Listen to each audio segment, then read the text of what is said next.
Buenos días, me llamo la hermana Pat Murray, les hablo desde la Unión de las Superioras Generales Internacionales. Soy la secretaria ejecutiva. Tengo el placer de darles la bienvenida a este webinar que estamos organizando junto con la Comisión del Vaticano para la Protección de Menores, con el Centro para la Protección de los Menores de la Gregoriana y también con el Teléfono Azul, que es la línea telefónica para los niños en Italia.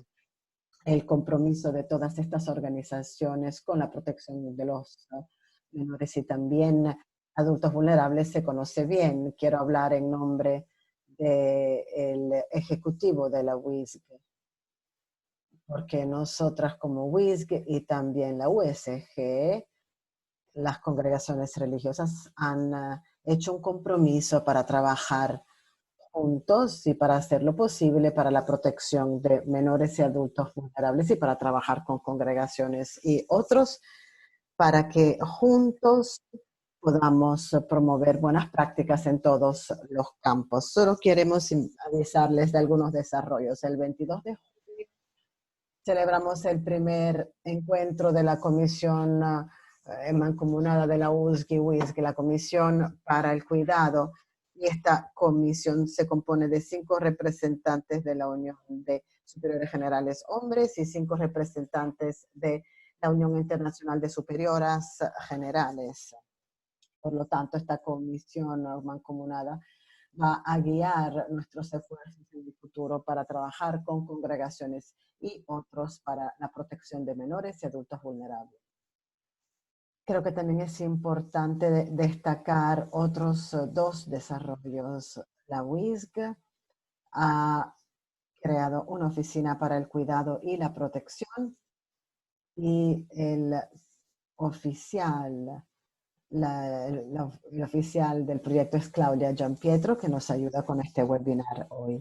La WISG también ha creado una segunda oficina que se llama el Cuidado Católico para los Niños. Esta oficina está manejada por la hermana de Luca Perrera, una hermana del Buen Pastor de Sri Lanka, y ella está trabajando con el cuidado católico para los niños en Zambia, Uganda y Kenia. Juntos forman una iniciativa a nivel mundial para unirse con aquellos que se centran, que se ocupan de trasladar a los niños del cuidado en instituciones a familias. Son 3 desarrollos importantes dentro de la WISG y la USG. Antes que nada, la comisión de las 2 uniones, luego la WISG, ha creado una oficina para el cuidado y la protección para ayudar a las congregaciones femeninas y otra oficina, el cuidado católico para los niños, para promover el movimiento, el traslado de los niños necesitados de un cuidado institucional a un cuidado en familias. Con estas palabras de introducción, ahora le doy la palabra a Rosana para poder presentar a nuestro orador. Rosana, te paso el micrófono.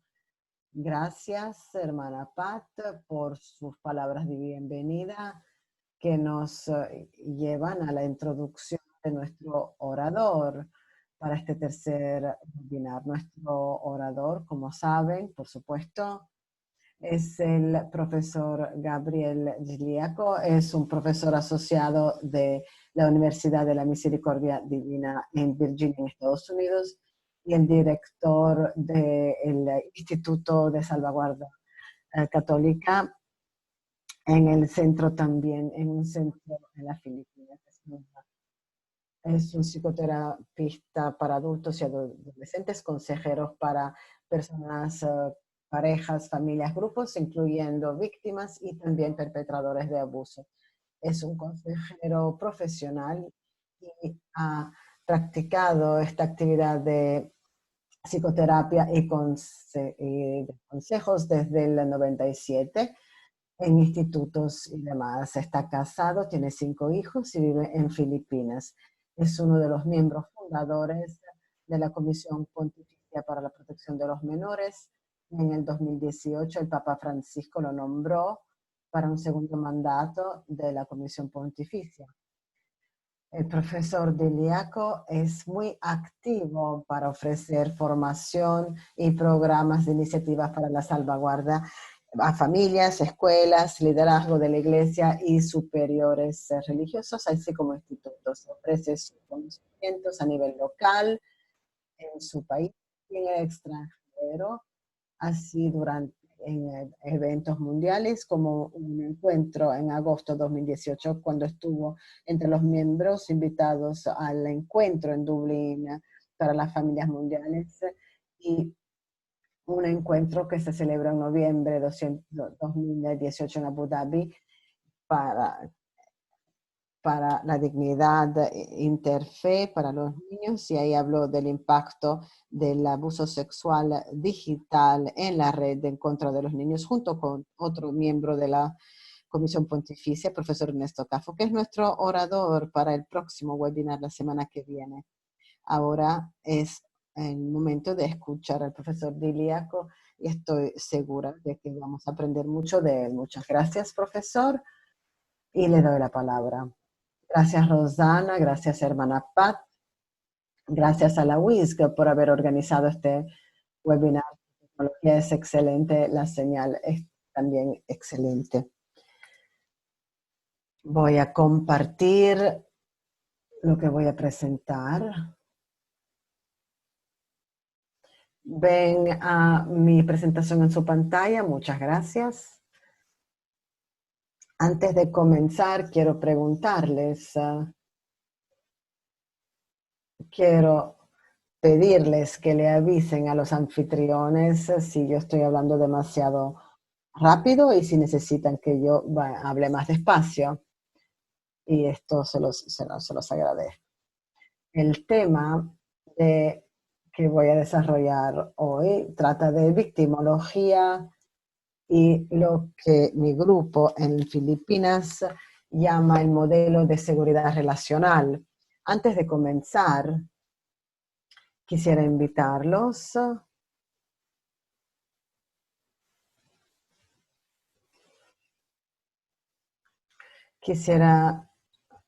pedirles que me tengan paciencia en recitar esta oración. Es un tema personal.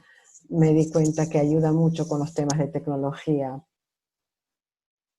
También el Santo Padre nos ha pedido a todos a partir de octubre de 2018 que agreguemos la oración de San Miguel y la oración que verán al final de esta presentación al Rosario, para luchar a nivel espiritual este problema de abuso en la iglesia.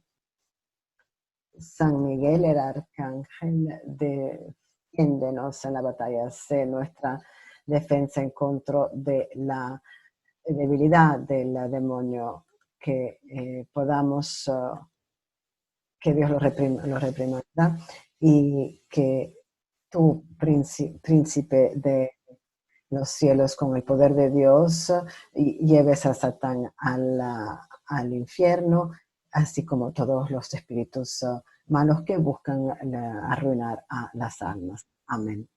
Como introducción a este tema, quisiera llamarles la atención brevemente a la visión para la salvaguardia de menores y personas vulnerables en la Iglesia Católica. Esta visión, se ha dicho, la ha expresado muchas veces el Papa Francisco en varios ambientes, en cartas, homilías, presentaciones, charlas, y fue de nuevo publicada en marzo de 2019 en este documento que titula La protección de los menores y personas vulnerables. La visión es una visión evangélica. Dice que la protección de los menores y personas vulnerables es una parte integral del mensaje de el Evangelio, que la Iglesia y todos sus miembros son llamados a proclamar en todo el mundo este mensaje. Él continúa diciendo en esta misma carta que es Cristo mismo que ha confiado esta misión, nos ha confiado esta misión. Esta es una misión que es fundamental en nuestra vocación de base como cristianos bautizados y debe implicar a todas las personas en la iglesia. Los religiosos y el clero desempeñan un papel especial para llevar a cabo esta misión. Es un trabajo misionero. Y el Papa también ha dicho que esto debería ser parte también de la nueva evangelización. Y espero poder ilustrar porque es así. Esta es la visión. Significa que es parte de nuestra misión como católicos, como cristianos. No solamente es una tarea que se debe llevar a cabo. Debemos encontrar inspiración para llevar a cabo esta misión en nuestras vidas de todos los días. Debemos de estar dispuestos, debemos de tener una perspectiva necesaria para hacer este trabajo porque no es fácil. Hay mucha oposición y de lo que yo he visto en varias partes del mundo, para muchos de nuestros hermanos y hermanas en la fe, por desgracia, su miedo es más importante que llevar a cabo la misión. Su miedo es más importante que llevar a cabo la misión. Por lo tanto, esta misión realmente requiere algo que nos pueda ayudar a superar estos miedos que son generalmente naturales, el miedo de perder la propia reputación, el miedo de perder recursos, no solamente dinero, sino personal. El miedo que yo escucho, digamos, que es común y que expresan el liderazgo en Asia y también en otros países, es que si hago esto, yo voy a perder sacerdotes, ya no tendremos vocaciones.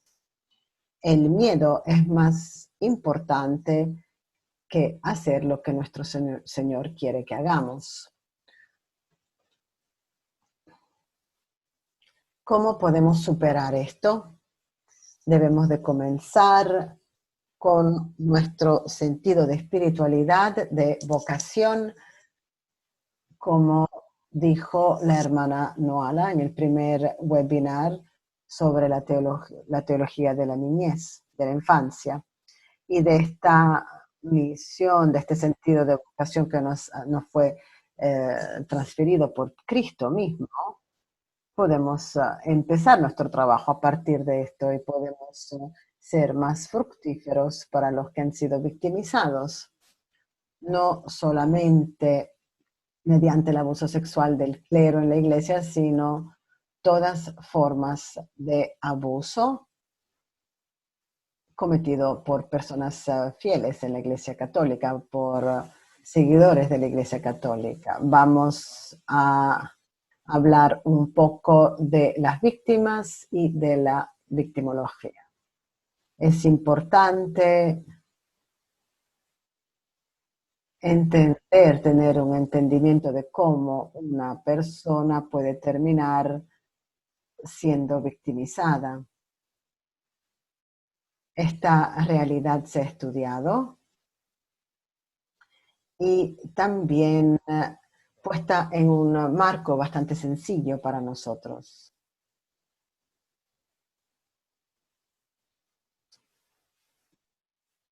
Hay tres cosas o tres factores de riesgo que deben existir, que deben estar presentes para que alguien sea víctima de un abuso. Antes que nada, debe haber una persona vulnerable. ¿Vulnerable frente a qué? Vulnerable a ser sometido, dominado al poder de otra persona, de cualquier forma que sea este poder, esta dominación. Por tanto, son vulnerables porque no tienen los poderes. Los menores son vulnerables porque no tienen a todas las facultades y posibilidades personales y el poder interpersonal que tiene un adulto. Ellos cuentan y dependen de los adultos por muchas cosas, a partir de la supervivencia, luego la educación, el desarrollo de capacidades para poder tener éxito en el mundo. Por definición, son menos poderosos que los adultos. Luego, si una persona está en una posición vulnerable, que sea un menor o una persona vulnerable, también necesita la presencia de alguien que eso que puede ser un agresor. No va a haber una ofensa, no va a ocurrir una infracción, sino existe un infractor.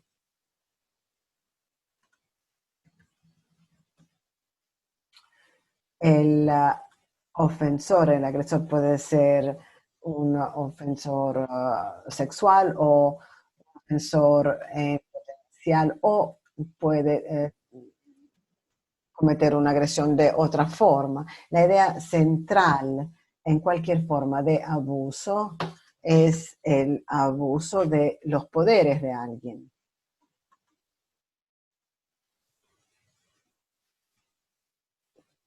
Para, mediante la fuerza, que sea con una agresión o una forma sutil, ejercer una influencia sobre otra persona para obtener algo que uno necesita. Esta necesidad puede ser psicológica, puede ser material, como por ejemplo un abuso financiero, puede ser una necesidad de sentirse poderoso, con confianza, entonces en el caso de abuso físico.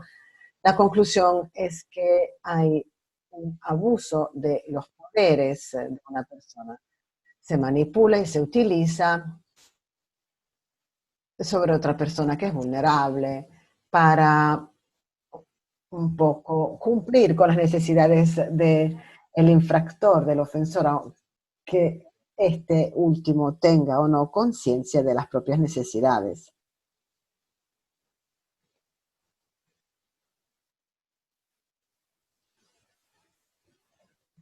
Cuando tienen a la presencia de una persona vulnerable y un infractor, un ofensor, en el mismo medio ambiente relacional, que sea ya sea una escuela, una iglesia, en los Boy Scouts o Girl Scouts, o incluso en una familia,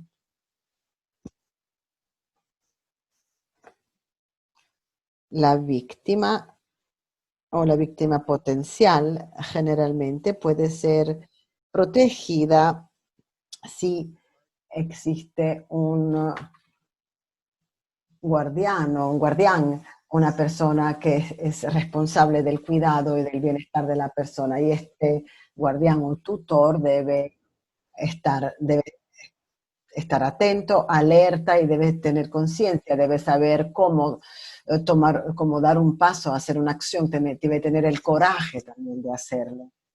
Cuando falta este tutor o este guardián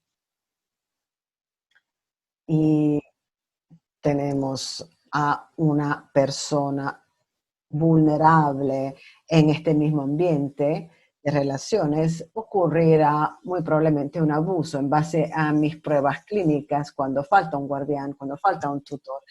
En el 99% de los casos ocurrirá un abuso.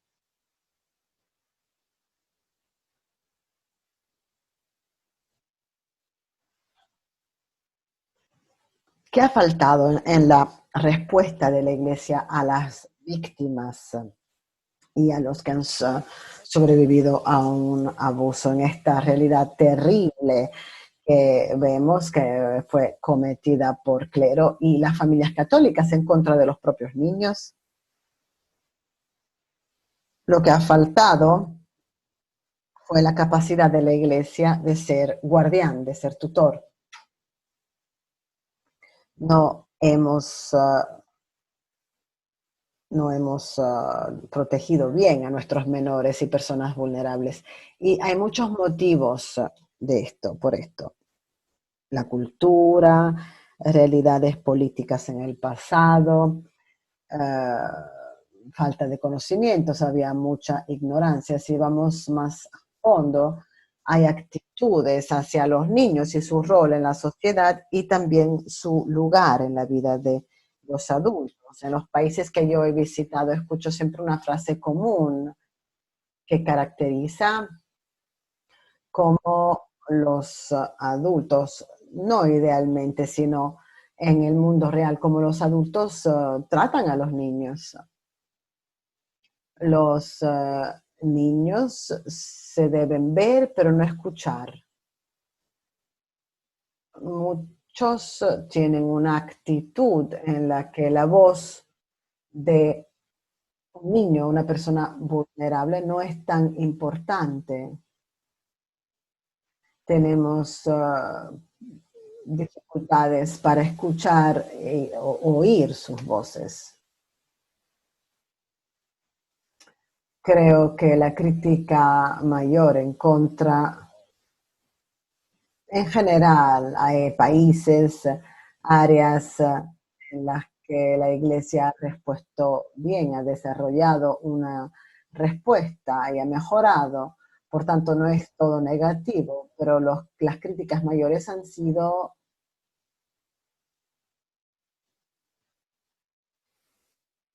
que las personas, por el rol que ha desempeñado la Iglesia, liderando a las personas hacia Dios, la Iglesia, es decir, todos nosotros, debíamos ser guardianes y hemos fracasado.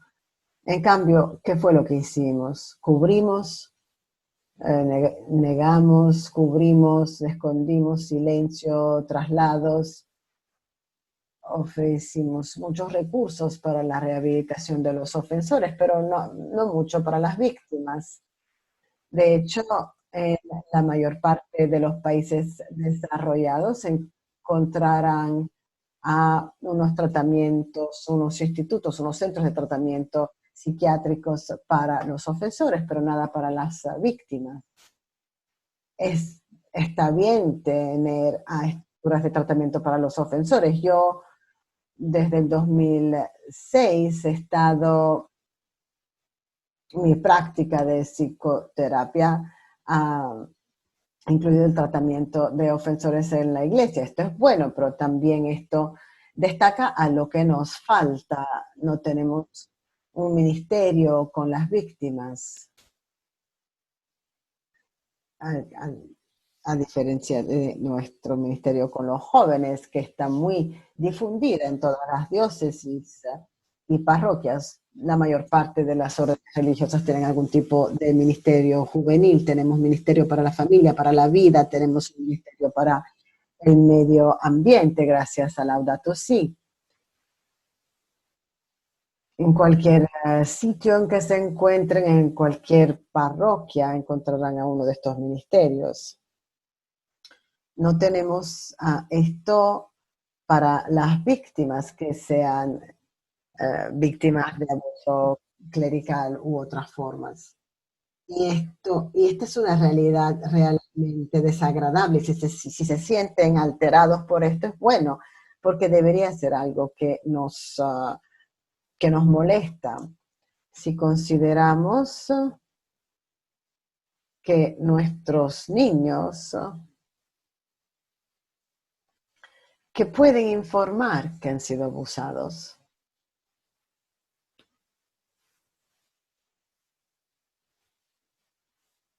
Los que han logrado informar que han sido abusados se encuentran desde el 20% al 60% de los niños, dependiendo del país. En las Filipinas, que es un país católico, los niños que han informado Estas experiencias van de la edad de 13 a 24 años que han informado haber vivido, haber experimentado, sea un castigo corporal muy duro, un abuso físico o un abuso psicológico, o ambos en la familia. El porcentaje de estos es un 68%. Es muchísimo. Si van por las Filipinas y si ven a personas entre las edades de 13 y 24 años, pueden contar 1, 2, 3, 4, 5, 6, 7, 8, 9, 10. Entre 6 y 7 de aquellos han sido abusados con regularidad en sus casas, en sus hogares.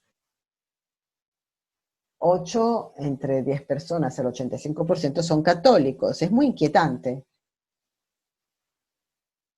cuando no hay guardianes, cuando no hay tutores, y esto incluye también una actitud cultural, una disposición, un sentido de misión, pero también un sistema que se pueda y ocurrirá. ¿Qué sabemos acerca de las víctimas en la iglesia? Lo que voy a citar aquí, lo que voy a mostrar, quizás algunos entre ustedes ya lo conozcan, los otros quizás no, pero es bueno revisar también lo que conocemos. Esto se basa en, la, en los estudios en gran escala que se han hecho en la iglesia. No ha habido muchos.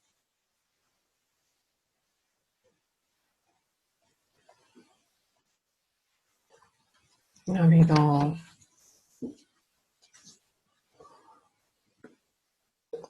No hay muchos que tienen credibilidad.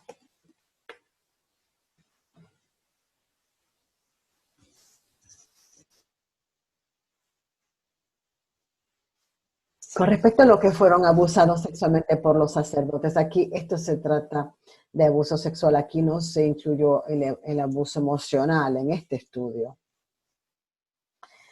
Estos son datos de Estados Unidos, Australia y Alemania. Son datos en gran escala, estudios en gran escala con base científica. La gran mayoría tiene tendencia a ser hombres, un 80%, y los números son similares en Australia y Alemania, no se alejan mucho. La minoría tiene tendencia a ser femenina, 2% no se sabe. ¿En qué edades? Bueno, la edad media, el promedio de la edad eh, alrededor de los 11, 12 y 13 años. Un poco más jóvenes en las niñas, con la excepción de Alemania, que es de 13 hacia abajo, 13 más jóvenes.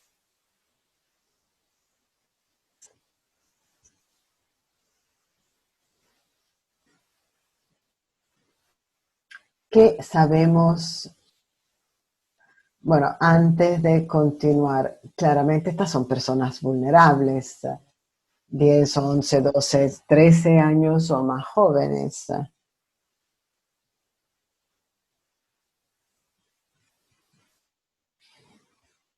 ¿Qué podemos decir acerca de las personas que han cometido una agresión en la iglesia? ¿Qué sabemos de ellos hasta ahora?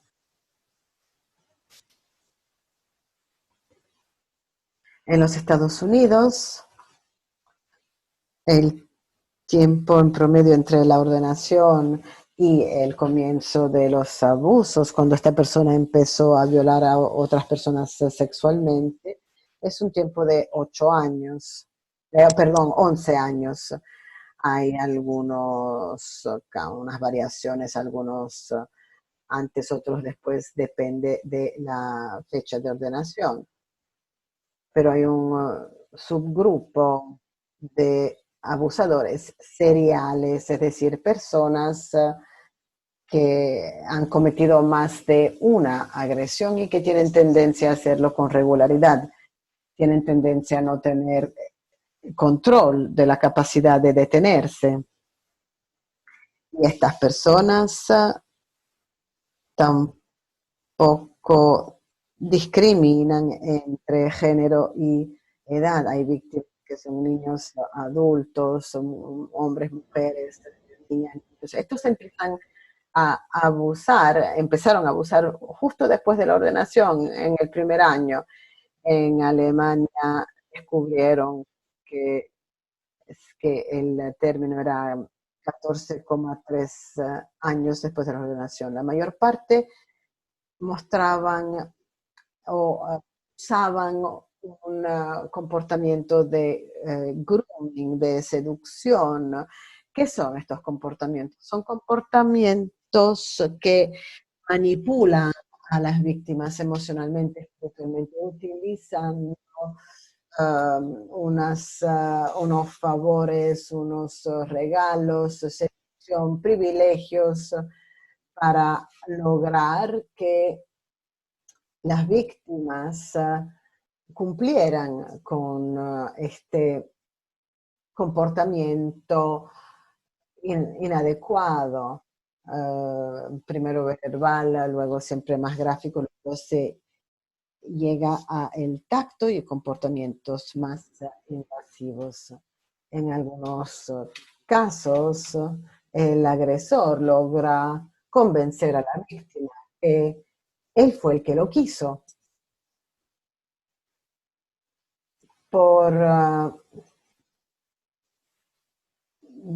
Debido a esta manipulación del ofensor.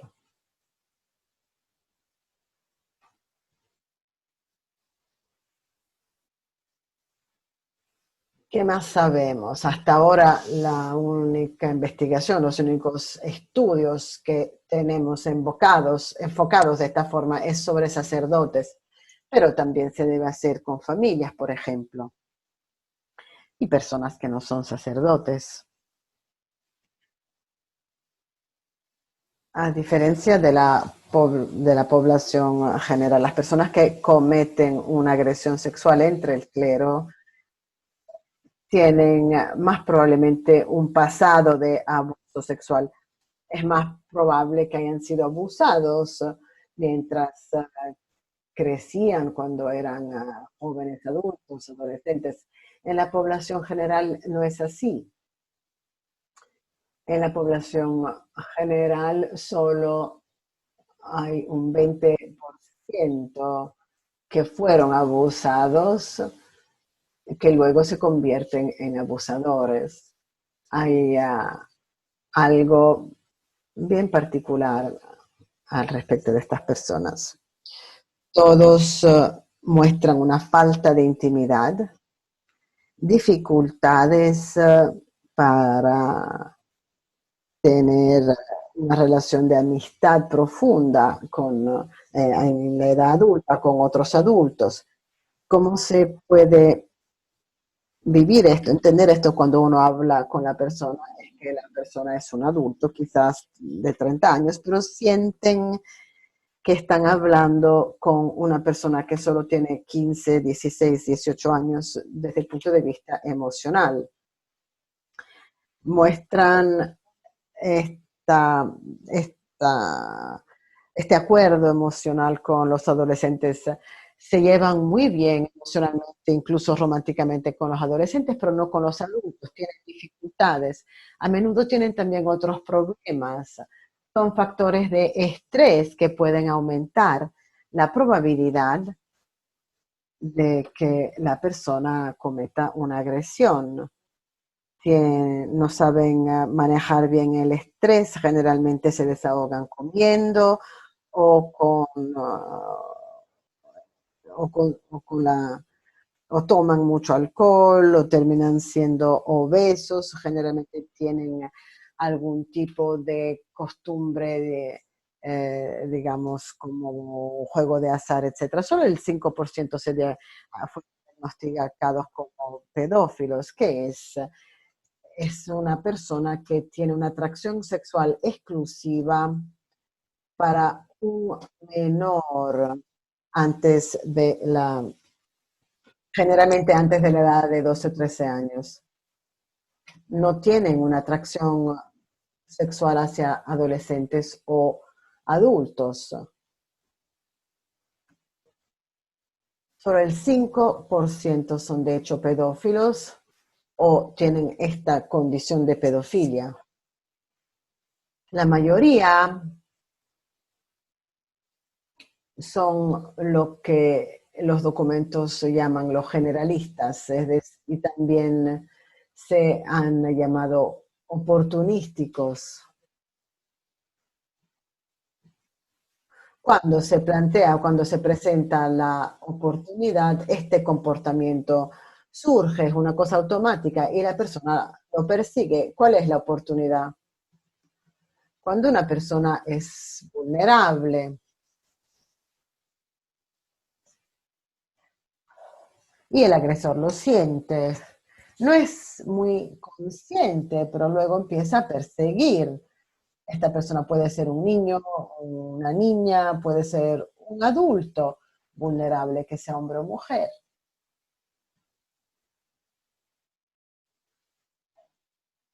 No se pueden distinguir de otros grupos de personas, simplemente viendo si tienen algún otro tipo de condición psicológica, como por ejemplo la depresión. Uno no puede entenderlo eso. Algunos quizás conozcan al test MMPI. Muchas congregaciones lo utilizan al admitir a los candidatos a la orden o al noviciado. El inventario de personalidades con multifases de Minnesota. Los ofensores generalmente tienen unos puntos más altos en una hostilidad sobrecontrolada, pero eso es más o menos lo único. Pueden encontrar como más de 15 correctores de personalidad. Pero ¿qué más sabemos acerca de esto?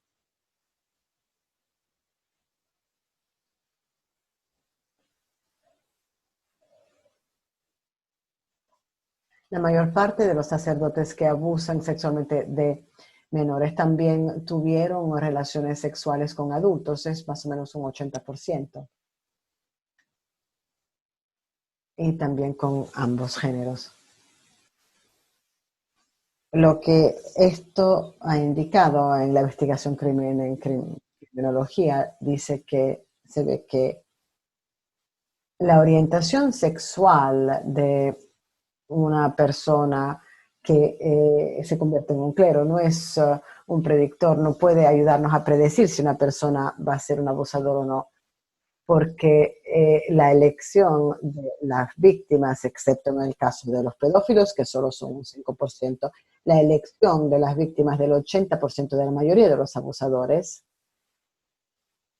no se basa en la orientación sexual, sino se ha basado en la disponibilidad de la persona vulnerable y la ausencia de un guardián, la ausencia de un sistema que pueda proteger a esa persona vulnerable. En la Iglesia Católica, el sistema se ha chocado con los perpetradores conscientemente o inconscientemente.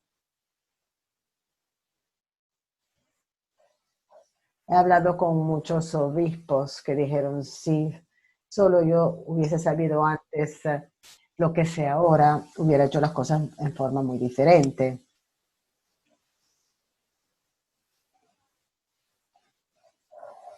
Por tanto, la orientación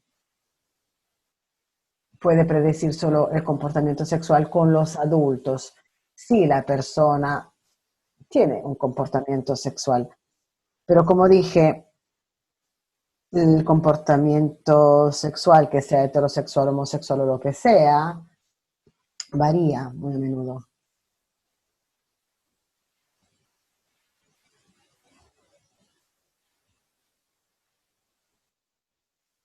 ¿Qué sabemos? No, esto habla un poco más todavía de los agresores.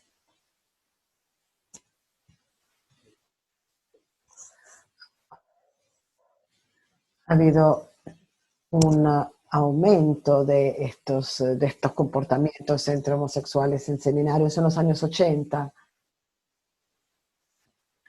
en los seminarios en los tres países que mencioné: Australia, Estados Unidos y Alemania. Y hubo también un aumento correspondiente en los abusos de menores.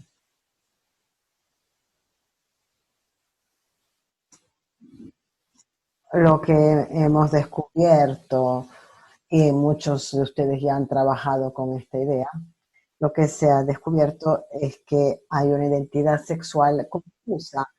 También se ha llamado una identidad sexual en conflicto, no integrada. La presencia de esta confusión, este conflicto, falta de integración, parece ser un factor que nos ayuda a prever si una persona va a cruzar los límites sexuales y va a cometer una ofensa o no. Es uno de los tantos factores, pero esto funciona más, digamos que funciona más que solo basarse en la orientación sexual de una persona.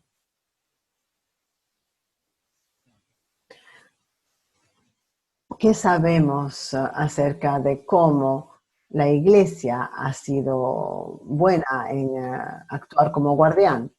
Vamos, antes que nada, quisiera presentar un poco el contexto en términos de el historial, el pasado de este problema en la Iglesia.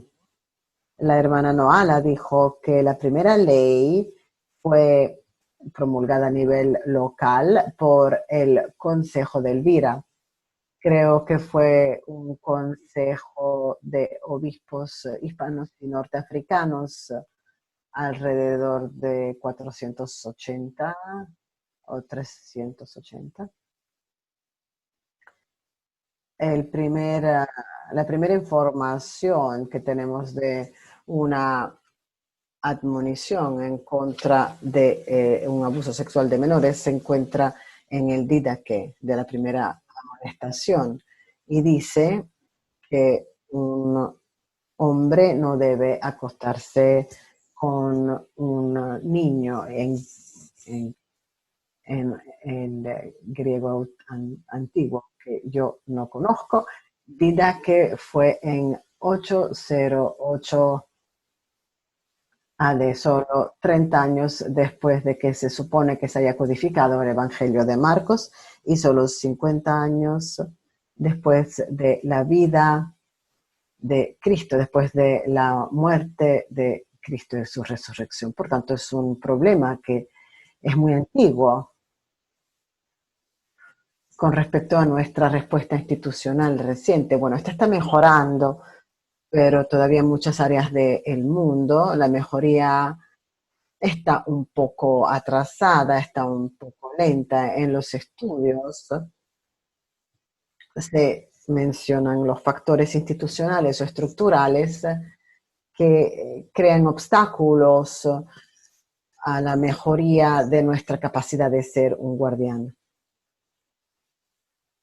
para implementar esta protección de los niños. Por tanto, un punto es este alto nivel de aislamiento de las personas. Por ejemplo, para el párroco, el sacerdote en la parroquia, está mayormente solo recientemente, creo en los últimos 10 o 20 años, los sacerdotes diocesanos han comenzado a tener más tiempo o alguna estructura para algún tipo de vida comunitaria. Si ven a la comparación entre agresores, entre sacerdotes diocesanos y sacerdotes religiosos, el porcentaje de sacerdotes religiosos entre los agresores es mucho inferior. Y un factor por esto es la vida comunitaria, un motivo de esto es la vida comunitaria. También hay poca supervisión directa, por lo menos en el ambiente diocesano.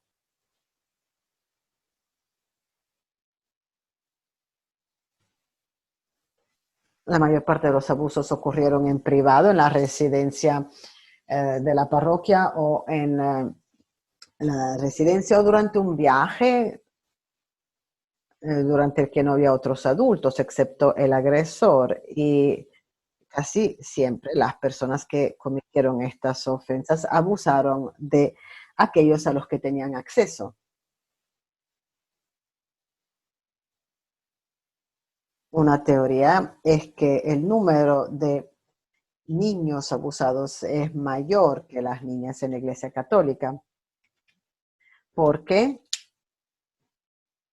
los agresores tenían un acceso más fácil a los niños, a los varones.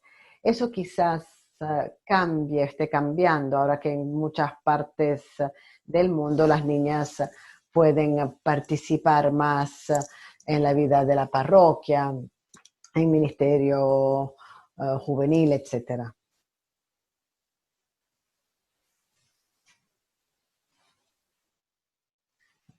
Desde el punto de vista histórico, por desgracia,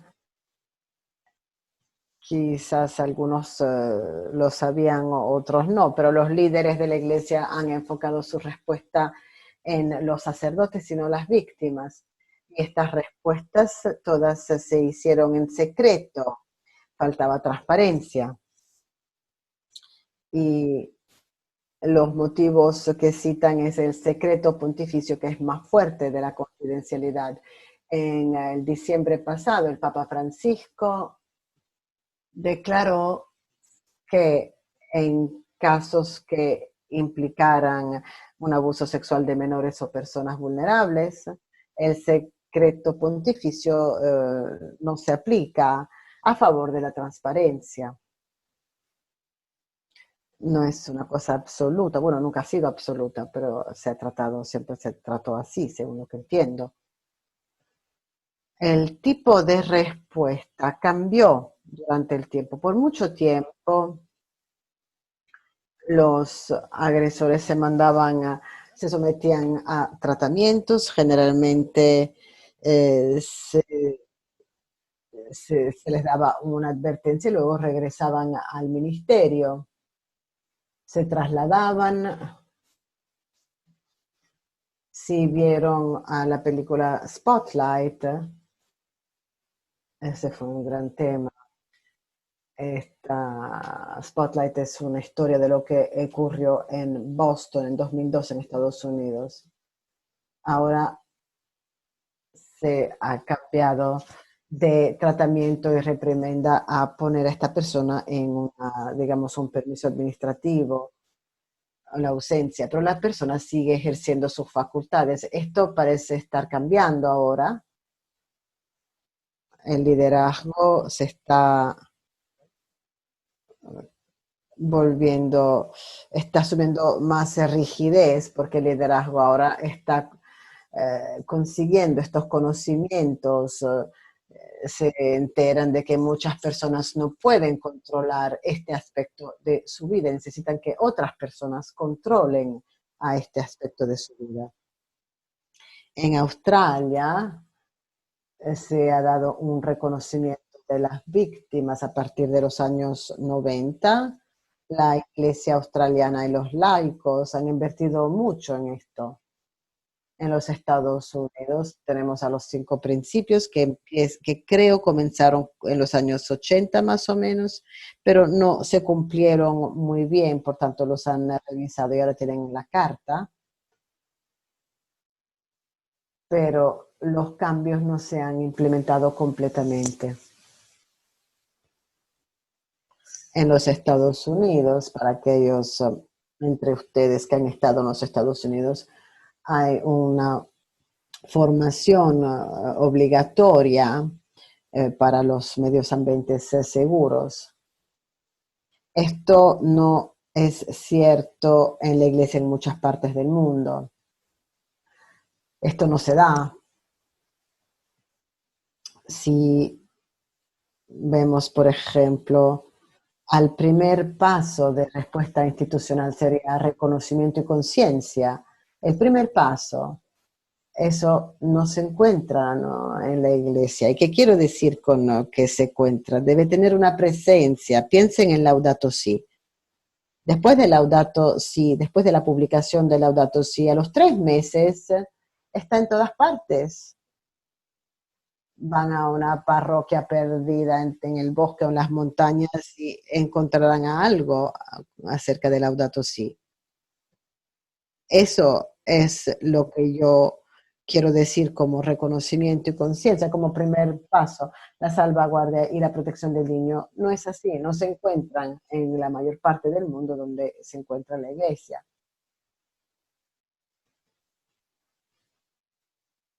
Por lo tanto, no hemos en general desempeñado nuestro rol de guardián. Estamos mejorando solo por el hecho de que todos ustedes están aquí hoy y los que han participado también en los últimos webinars. Esto significa que hay más conciencia, hay un mayor interés, el liderazgo está escuchando más. Estamos mejorando, pero todavía nos falta mucho, tenemos mucho trabajo que hacer. Debemos de mejorar para que este guardián esté presente aquí, accesible para las personas vulnerables y que sepa cómo manejar a estos agresores, sobre todo los que repiten sus comportamientos. Conocer a los motivos espirituales de restricción de los agresores, quizás también en forma perpetua. En uno de las crucifixiones en el Evangelio, en los Evangelios tenemos a Jesús crucificado cerca de Barrabás y el ladrón. El ladrón recibe su salvación en la cruz y confiesa y se lo dice a Jesús. Lo que me parece muy interesante es que Jesús le dice al ladrón que lo va a ver en el paraíso, pero no le dice te voy a quitar tu cruz, no le dice te voy a bajar de la cruz.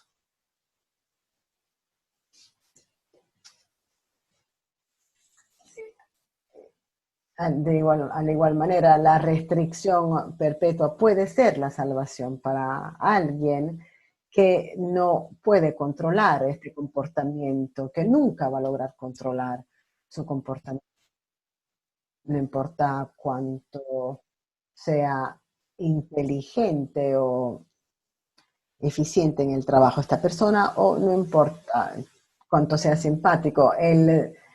El autocontrol no tiene nada que ver con la inteligencia o la capacidad de trabajar bien.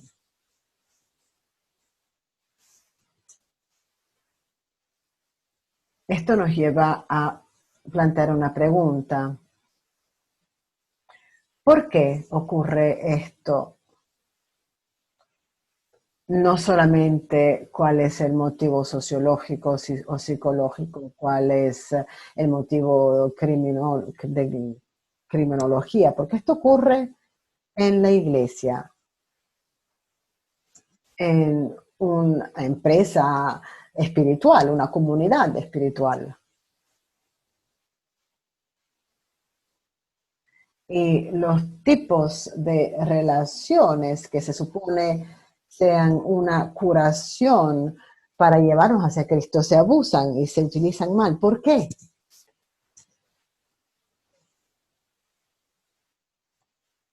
Creo que el Santo Padre nos da una respuesta muy intuitiva. Y yo les voy a mostrar este video de una homilía, es una parte de una homilía que él ofreció en Santa Marta en julio de 2014, el día en que se encontró con las víctimas en el Vaticano.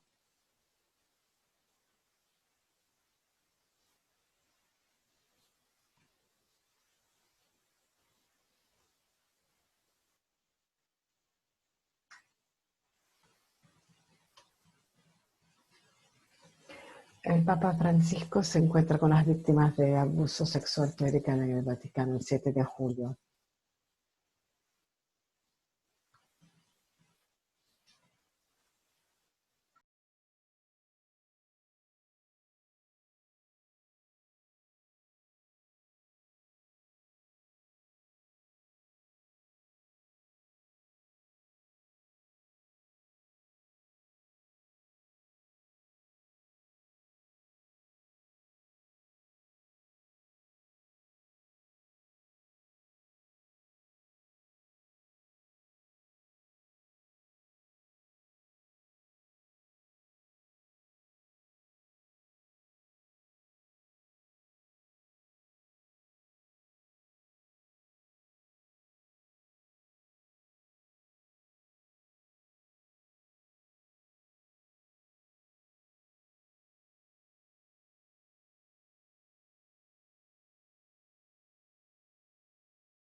Estos niños y niñas han sido confiados al carisma sacerdotal.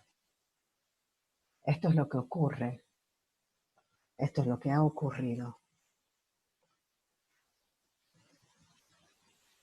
por nuestra ausencia como guardianes.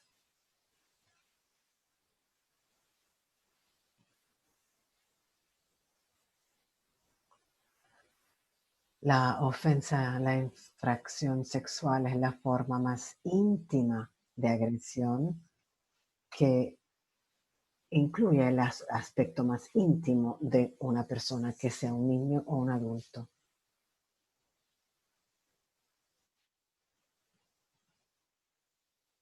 Tiene una dimensión en la sociedad, una dimensión cultural, una dimensión social, una dimensión personal, una dimensión psicológica y una raíz espiritual, sobre todo en un católico o cristiano.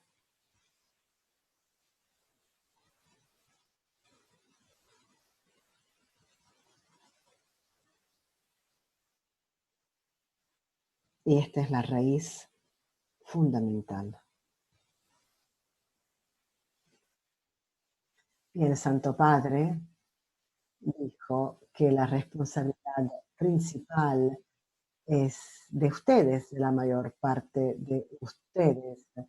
Obispos religiosos, la mayor parte de las personas aquí son religiosos o tienen una forma de vida consagrada o trabajan con religiosos, porque es parte de nuestra vocación cristiana fundamental, es parte de nuestra misión de evangelizar y predicar el evangelio.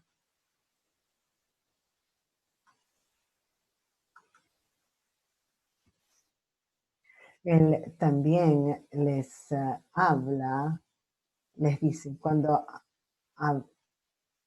hablan con él, les dice, yo no puedo hacer esto solo, necesito su ayuda. El Santo Padre no tiene ilusiones, él conoce su capacidad como única persona en este trabajo, en esta obra. Él necesita su ayuda, la ayuda de ustedes. ¿Qué se está jugando? ¿Qué está en juego aquí? Es el alma de las víctimas y el alma del perpetrador. Diría cuerpo y alma, porque también afecta al cuerpo.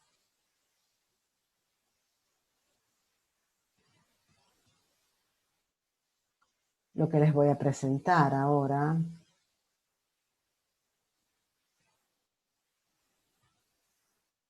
es un modelo para entender y llevar a cabo nuestro rol como guardianes. Este modelo fue desarrollado por Dr. Carmen Latiña, que se graduó del programa del Centro para la Protección de Menores. El segundo grupo creo que obtuvo un diploma en salvaguarda y desarrolló este modelo a consecuencia de sus estudios, de lo que aprendió, y lo hemos un poco refinado en un par de años. Esto comporta 3 niveles de prevención e intervención a nivel del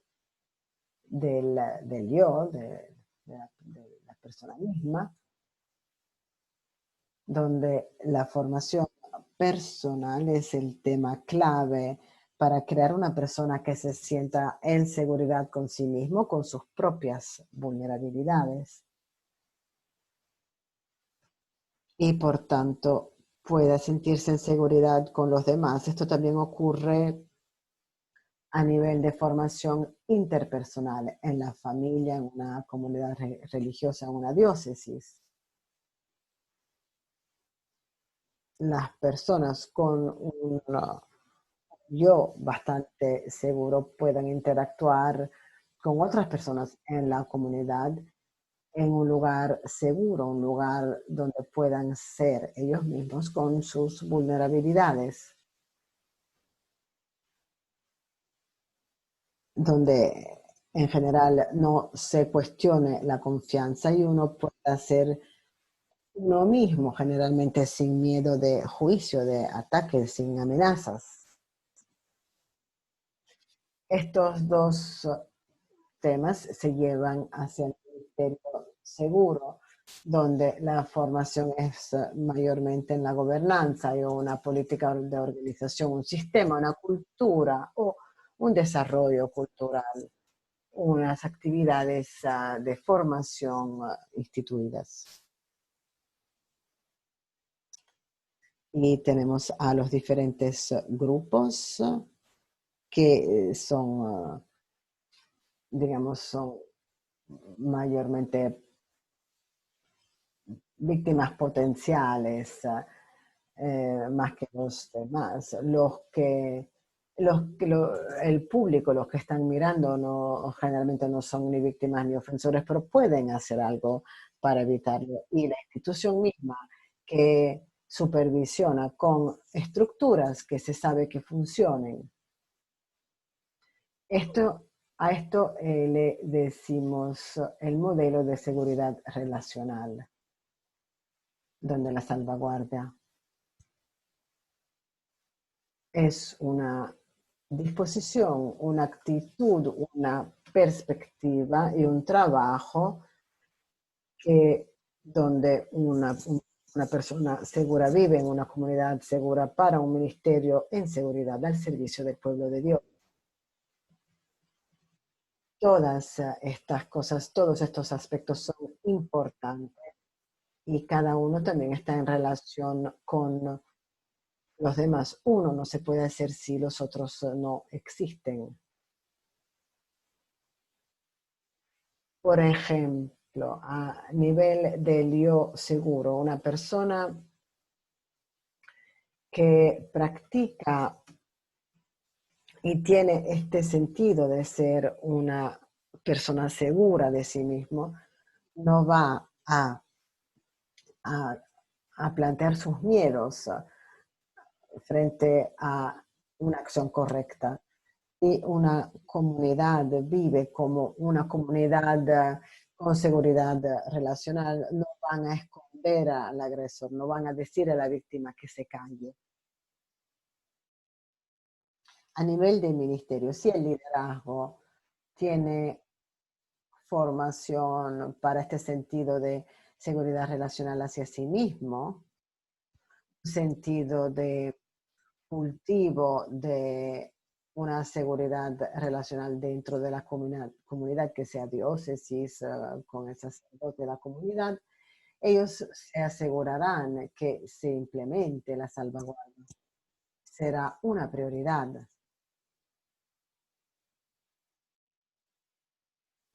Las personas me han preguntado, ¿cuánta seguridad? Es muy sencillo, volviendo a la homilía del Santo Padre. ¿Cuánta seguridad? Bueno, tanto seguro como el modelo mismo, seguros como Cristo. Él es nuestro modelo, Él es nuestro ejemplo. Somos llamados a permitir al Espíritu Santo que repita su modelo de vida en nuestra vida a través de este modelo, a través de la protección. Mateo 18. Para permitir que los niños, los menores y las personas vulnerables puedan acercarse a Él. Y si ustedes son un obstáculo, es mejor pedirle a alguien que nos aten una piedra alrededor de nuestro cuello y que nos tiren al mar. Todavía lo que necesitamos hacer en este modelo, ahora les presento el modelo. Todo esto se debe basar en los principios antes que nada de los evangelios, luego la tradición, enseñanza, tradición apostólica, en particular la doctrina social de la iglesia es muy rica, entonces hay un grupo en Estados Unidos que, bueno, no lo tengo, pero quizás se lo puedo enviar. Han preparado un manual que pone en relación todos los principios de salvaguardia con la enseñanza de la iglesia. Por tanto, yendo hacia el pasado, varios siglos, los principios han sido adquiridos de desarrollos en psicología, criminología, sociología, todos estos temas, vida de familia, desarrollo humano, que se refieren a los esfuerzos de prevención e intervención. La prevención significa hacer cosas antes de que se cometa un crimen para que este no ocurra. La intervención quiere decir hacer algunas cosas después de que se ha informado, se ha reportado un caso, después de que ha sido denunciado un caso. La formación en la seguridad propia tiene que ver con la prevención. Es aquí que la evaluación y la detección son muy importantes para ver las señales de alarma, para saber cómo el estrés quizás pueda afectar a una persona, saber cómo sentir, cómo percibir o cómo tener un marco para la detección y para entender un crecimiento espiritual genuino, verdadero, auténtico, saber si este discernimiento es auténtico o no. Luego, la comunidad segura también tiene que ver con la relación entre yo y tú y se centra en la prevención e intervención y tiene los dos, porque la formación personal también debe de existir. ¿Cuáles son los elementos, los diferentes elementos prácticos? Todos estos, creo que mis diapositivas las tendrán, pero hay muchas y no puedo leerlas todas. Si miran a todos estos puntos, digamos que pueden crear una herramienta de auditoría, pueden hacer una auditoría y evaluación del propio sistema de protección. Una cosa que se puede hacer es ver a los varios elementos, ver si están presentes. Estos se encuentran en la formación personal de sus personas, se encuentran en la formación de la vida comunitaria. Estos se encuentran en la gobernanza, en la implementación de los ministerios. Y sobre todo, siguen principios de transparencia para que todos sepan, que todos puedan conocer, que incluso la persona menos educada pueda entender. Eso necesita un esfuerzo con respecto a la presentación. La responsabilidad, las personas deben rendir cuenta y la responsabilidad. Cuando ocurre algo, respondemos. Cuando hay una necesidad, respondemos.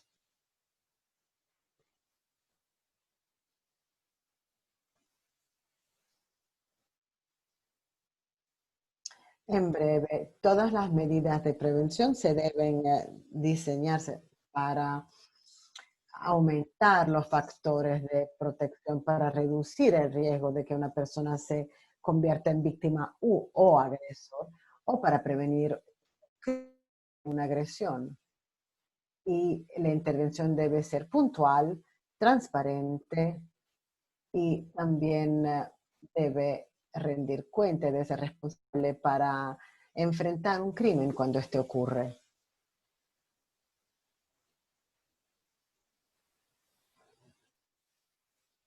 Aquí ven a una lista de lo que se refiere a la prevención y lo que se refiere a la intervención. Vean que hay muchas más cosas bajo la categoría de prevención. Es aquí que está la mayor parte del trabajo. Todos los estudios de criminología sobre la prevención comparados con el tratamiento posterior de una ofensa sexual muestra que la prevención funciona mejor. Es realmente esto que reduce la cantidad de abusos sexual, no es el tratamiento después del evento.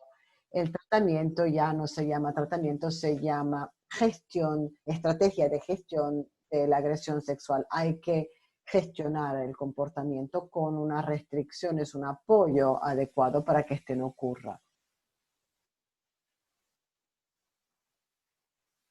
¿Por qué necesitamos estas cosas? Porque las personas que van a ser victimizadas, incluso la persona que termine siendo perpetrador, viven en una complejidad de subsistemas. Esta es la realidad de nuestra vida. Y no a enfrentar esta complejidad es otro error que lleva a la ausencia de un guardián. No se puede simplificar solo como un caso de derecho canónico. No se puede simplificar solo tratándolo como una condición psicológica. No se puede simplificar como una enfermedad espiritual. Todas estas cosas están implicadas y debemos de enfrentarlas todas. Hay una oportunidad para integrar la salvaguardia ya en muchas de las obras que hacen ustedes que tratan a estos aspectos y otra oportunidad para crear algunas cosas nuevas en estos aspectos de este sistema medioambiental que todavía no estamos enfrentando. Cuando esto ocurre, aquí miren, nos interesan las barras de azul oscuro, muestran a los incidentes de abuso de sacerdotes, comenzando en los años 50 hasta el 2014 en los Estados Unidos. La barra azul es una cuenta realmente como se están de los números. La barra verde se refiere a las autodenuncias, pero los azules, la barra azul, son realmente los números reales de las actas. Ven que aquí aumenta y luego se reduce en los años 80. ¿Qué ocurrió? Este es el momento en que se estaban desarrollando los 5 principios en los Estados Unidos y empezaron a hacer cambios, principalmente cambios en la formación humana, es decir, enfrentando la sexualidad en la formación humana. A esto le corresponde, a esto se refiere el 25% de esta reducción. Esto es lo que ocurre cuando empezamos a tomar en serio el hecho de ser guardianes y cuando empezamos a ver qué se puede hacer para enfrentar, tratar a todas las variables en este subsistema de este medio ambiente relacional. Creo que debo terminar pronto, si no me equivoco.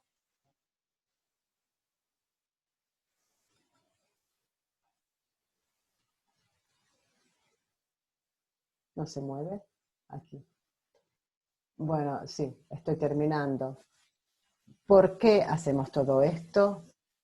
Volvemos a la homilía del Santo Padre. Tenemos una elección, podemos elegir, no se trata solo de sacerdotes. Yo creo que también existe esta elección para los padres, las madres en las familias, todos los católicos.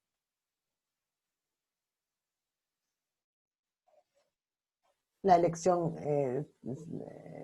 consiste en seguirlo a él o sacrificar a los demás al ídolo de nuestra concupiscencia.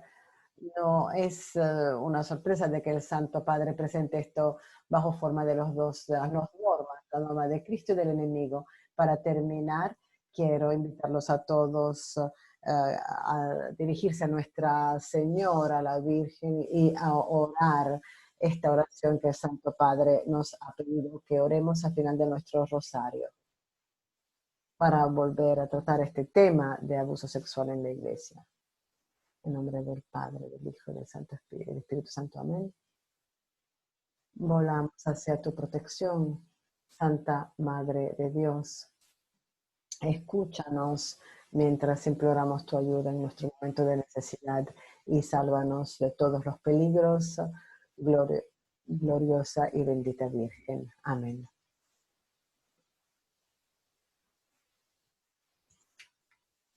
Gracias, profesor Viliaco. Creo que después de su presentación tendremos mucho en que pensar sobre cómo implementar, por ejemplo, lo que usted habla acerca del ministerio con las víctimas que falta. Estamos recibiendo muchas preguntas de los participantes.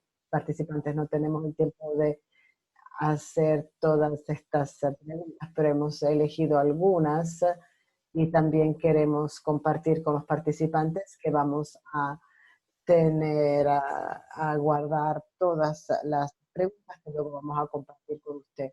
Una pregunta que quiero hacerle tiene que ver con su trabajo con los líderes de la iglesia, las parroquias y las congregaciones religiosas. ¿Cómo les transmite un enfoque centrado en la víctima, en la salvaguardia, y cuán importantes son los testimonios de las víctimas? Es una pregunta excelente, gracias a la que la formuló. Quisiera antes que nada referirme a lo que el Santo Padre dijo al comienzo, el comienzo de este proceso o camino, misión de ser buenos a nivel de protección. Esto empieza con nuestra propia conversión. Por tanto, mi grupo y yo hemos visto que esto es cierto en los varios líderes de la iglesia, diocesanos u otros, que sin tener un sentido de conversión espiritual, la protección, la salvaguardia es otra es otra tarea que simplemente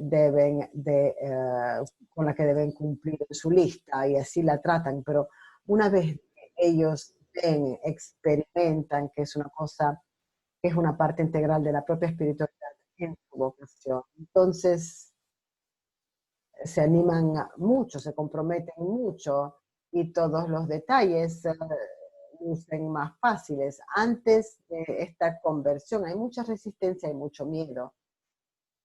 Lo que hemos hecho ha sido organizar un taller de 5 días que incluye mucha autoinspección, autorreflexión y reflexión en grupo con los conceptos.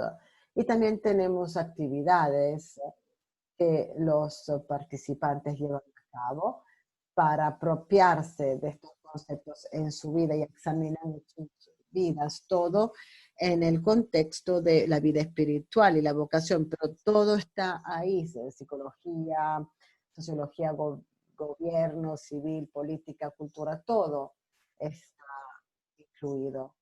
También tenemos un tiempo de oración. Esto ayuda para bajar el nivel de resistencia, porque antes que nada tratan algo que conocen y ayuda a reducir la resistencia. Cuanto más ven que esta es una parte integral de su vida, y es un proceso que deben de vivir. Generalmente, al cabo del tercer día, están muy abiertos y quieren empezar a formular sus políticas, sus pautas, el código de conducta, todo. Pero es un proceso que requiere muchas semanas, pero quieren empezar enseguida. Otros temas, otras cosas que hacemos es que traemos a una persona que sobrevivió a esto para que dé su testimonio. El testimonio del sobreviviente junta todos estos principios y conceptos y los transforma en algo real y les da un sentido, un significado. Ya no son conceptos, ya no son ideas, y ya no se trata solo de mi conversión personal, es algo real en la vida de esta persona y tienen un sentido, entienden cómo les afecta. Una cosa que hacemos durante nuestros talleres es que le pedimos al obispo o al superior religioso que esté presente, debe estar ahí con su gente. No funciona si el liderazgo no está presente viviendo a lo mismo. Incluso, por ejemplo, tenemos ejercicios para situar y entender mejor lo que era la sexualidad en términos de identidad, orientación, práctica, sentimientos, pensamientos. Es un ejercicio muy personal, ayuda a entender cuán delicado es, cuánto es integral en la vida de uno y cuánto puede ser frágil cuando uno está expuesto a una situación de abuso. Ven la necesidad de tener estructuras, una formación de educación para la toma de conciencia, hacer más cosas directamente con las familias. Pero todo esto, hubo 2 veces que no logramos invitar a la víctima y lo leímos, pero hay una gran diferencia entre leer un testimonio de una persona que sobrevivió a un abuso y la persona ahí presente que cuenta su historia. Y esta historia le da sentido a todos los conceptos que hemos presentado. El Santo Padre lo ha dicho así. Debemos escuchar a las víctimas. El camino hacia adelante es la escucha de las víctimas, porque en las historias, en los relatos de las víctimas, escucharemos lo que el Espíritu Santo quiere que sepamos. Vamos a escuchar lo que el Espíritu Santo nos dice que es el camino hacia adelante. No puedo destacar suficientemente la importancia de tener a un enfoque centrado en la víctima como primer enfoque. Gracias. Creo que tenemos tiempo para una pregunta, que es una pregunta muy grande, porque se basa en un tema específico que se dirige a muchos temas. Se trata de salvaguardar las leyes, la cultura en un país específico. ¿Cómo puede la salvaguarda, la protección convertirse en una prioridad en todos los países? Por ejemplo, cuando las leyes y las culturas no son en el mejor interés de los niños. Sí, es una pregunta muy buena. Ya, yo sé que la realidad en todo el mundo es muy variada, muy compleja en varios países, en varias partes del mundo. Antes que nada diría que son las personas de ese país que necesitan tomar la iniciativa y contribuir mayormente a el desarrollo de cómo se pueda llevar a cabo la protección a raíz de la realidad, las oportunidades y las limitaciones muy reales y a veces dolorosas que existen en la cultura o en la ley. Yo diría que en el corto plazo, no corto plazo, puede, aunque se necesite mucho tiempo, pero puede ser más fácil intervenir a nivel de la cultura porque uno puede ajustar la intervención con el conocimiento, sabiendo que necesitamos por lo menos una generación de personas para experimentar, para ver visiblemente un pequeño cambio. ¿Por qué? Porque esto implica, de acuerdo con los sociólogos, implica un cambio cultural en un grupo, en un país, en una sociedad.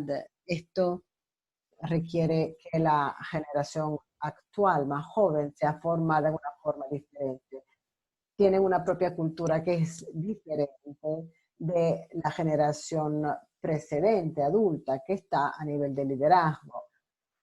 Por tanto, hay diferencias identificadas por los padres. Los padres dicen, ay, mi generación no éramos así, pero nuestros niños son así. Esa es una diferencia cultural y el cambio ocurre cuando esta generación más joven crece, se convierten en adultos y toman el mando, tienen su propia cultura. Entonces, el punto clave aquí, como muchas escuelas religiosas han hecho, han notado, el punto clave es intervenir con la formación de los jóvenes, de las generaciones más jóvenes. Y eso se puede ajustar en pequeños pasos. Con la ley es diferente, la ley es la ley y hay unos cortos plazos muy inmediatos, puede haber consecuencias dolorosas. Pero yo diría, por ejemplo, si me pidieran que yo fuera a hacer una consultoría, un taller. Nuestro proceso es evocativo. Hemos visto que la forma mejor no es decirle a las personas qué deben hacer, pero ofrecemos los principios y luego tenemos ejercicios que permiten que estas personas que participan respondan a estos principios y creen una cosa que pueda funcionar para ellos. Ellos son los que están a nivel de la base, ellos a la base, ellos conocen el sitio mejor. Hay algunas cosas que por ahí no se aplican. Por ejemplo, el tacto es una experiencia muy diferente en algunos países.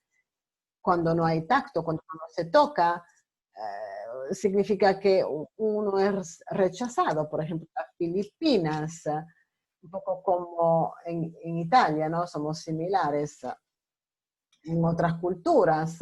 Cuando hay una pequeña cantidad de contacto, puede ser una ofensa.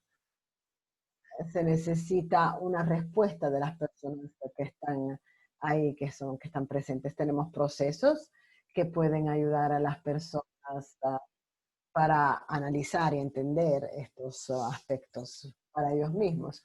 Pero los principios siguen siendo los mismos, la aplicación es diferente, las líneas de tiempo también son diferentes. por las diferencias de las realidades. Una cosa que quisiera decir al respecto es que también debemos recordar que,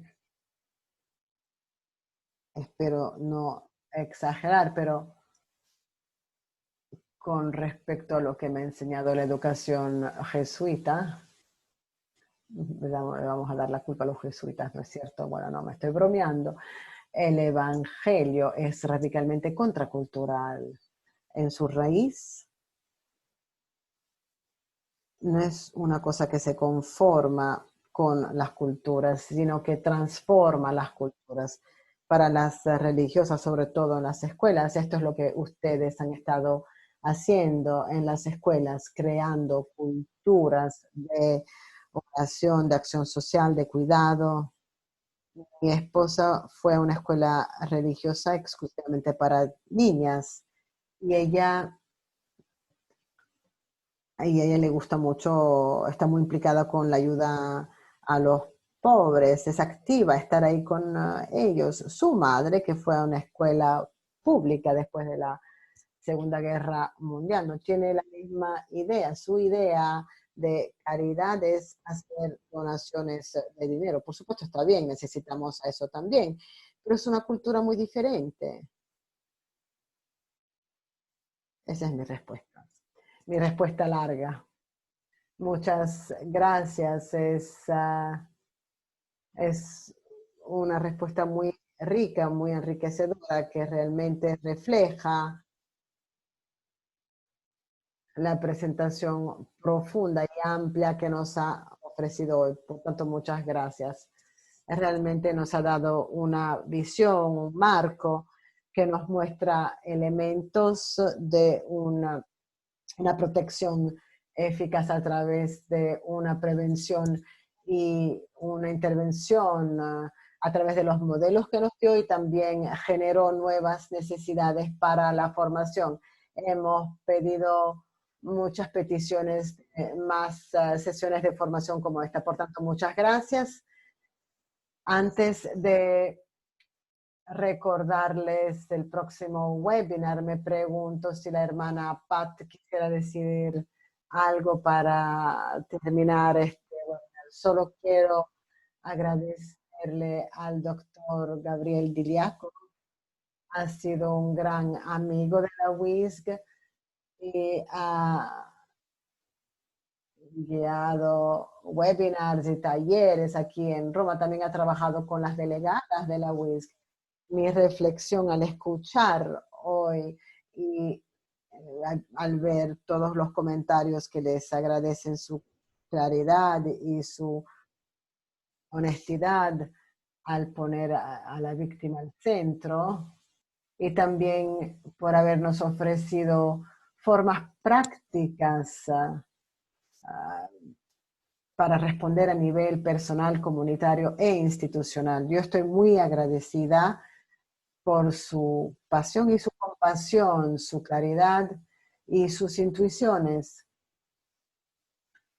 con todos los antecedentes que tiene usted a nivel teológico y psicológico, pero también en la práctica con aquellos que han sufrido y con los agresores también.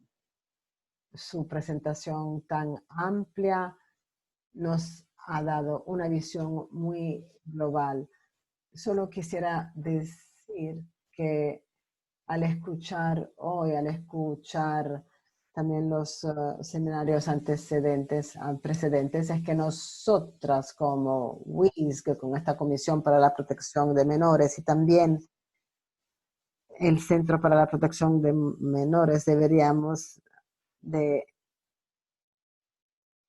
organizar, juntar estos 4 webinars con un programa de reflexión, porque estos videos van a estar a disposición en 4 idiomas y deberían ser compartidos en las congregaciones para que haya una reflexión común dentro de una congregación, una parroquia o lo que sea. Estas son herramientas para una reflexión continua. Mi segundo punto es que quiero decir que con ayuda de Claudia y Rosana vamos a tratar de organizar más webinars en el futuro que se basen en este grupo de temas que están surgiendo, que lo que los participantes están enviando a través de los webinars Mi Gratitud. Y yo estoy acá con la hermana, en una sala con la hermana Florence y la hermana que maneja la tecnología, la Patricia Morgante, que también presentó y se ocupó de gestionarlo todo. Y para Claudia, que ha gestionado este webinar, es para todos ustedes. Y recordando la llamada de Papa Francisco, digo, no puedo hacer esto a solas, debemos de hacer todo esto como comunidad y responder en particular a través de todas nuestras congregaciones religiosas, hombres o mujeres, con toda nuestra colaboración, con todos nuestros asociados, todas nuestras familias. Por tanto, le doy las gracias a cada uno, cada participante, y que este no sea solo un ejercicio de escucha, sino que sea el primer paso en un proceso en el que van a hacer avanzar a sus conocimientos, que sea una tarea de protección que convierta realmente en un ministerio real en la iglesia. Muchas gracias. Gracias. Quiero recordarles de la cita con el último de esta serie de 4 webinars, que será con el profesor Ernesto Caffo, presidente de Teléfono Azul, en la línea telefónica de los niños en Italia, acerca del cuidado de los niños después del encierro, cómo la pandemia ha alterado nuestras relaciones, y eso será el 6 de julio a las 11:30 hora de Roma, así como hoy. Por favor, para mayor información y para detalles sobre también la inscripción, pónganse en contacto a través de la WISG, el sitio de la WISG, así como a través de los medios sociales donde se compartirán estos datos. He dicho todo acerca del próximo webinar. Sí, perfecto. Siento por las sonrisas. Muchas gracias a todos. Gracias a todos y hasta luego. Gracias, Gabriel. Cuando quieran, hermana. Muchas gracias a todos. Muy agradecidos.